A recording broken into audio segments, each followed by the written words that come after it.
guys, Tom Reagan from Tom Reagan Reptiles here. I wanted to talk to you a little bit today about variability in the pearls. And there's been a lot of variability in the pearls due to the hypo gene and the expression of that hypo gene. And one thing that I've always said is that the hypo gene is very sensitive to its canvas.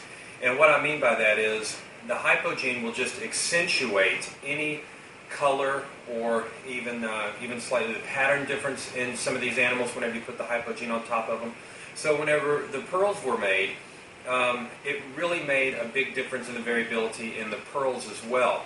Going back to when the first hypos were hatched out in 2009, the clutches had a lot of variability in them. I remember looking at them and thinking some of these are light tan, some of them are darker, some of them are kind of a lighter color, like a light lavender almost, and a taupe color.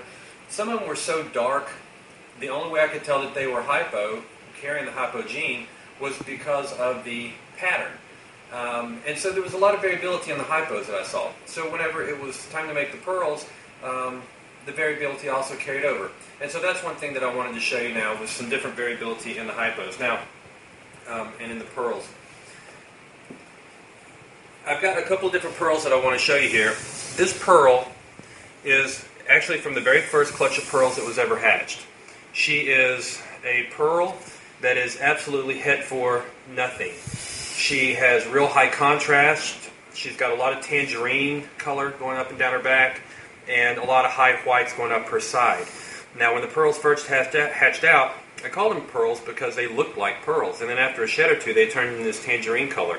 I still love the name pearl, and it stuck. So I really like these animals. This is the pearl that is het for absolutely nothing. Now, in contrast, we've got the pearl that is het for green right here next to this animal. The pearl that's het for green is a lot more of a pastel color, and she's a lot lighter in color than the normal pearl, and that's due to the fact that the hypo gene is on top of the het green, and that the albino gene is on top of the het green. So you get more of a pastel colored animal whenever you deal with the pearl het greens. Next to the pearl het green is the pearl het granite. And the pearl het granite is sort of a blend of the two. The tangerines and yellows blend together a little bit on the back. You still have a lot of pretty white and blushing coming up the sides. A lot of this depends too on the parents as well.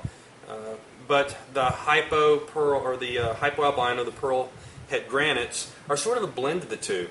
So whenever you're looking at pearls and looking at the hypo, just remember that there's a lot of variability in those animals, and that the hypo gene is very sensitive to the parents and the offspring that they make. So you're going to get some that are a lot lighter, some that are a lot darker. So get the one that you're looking for, okay? Thanks. See you next time.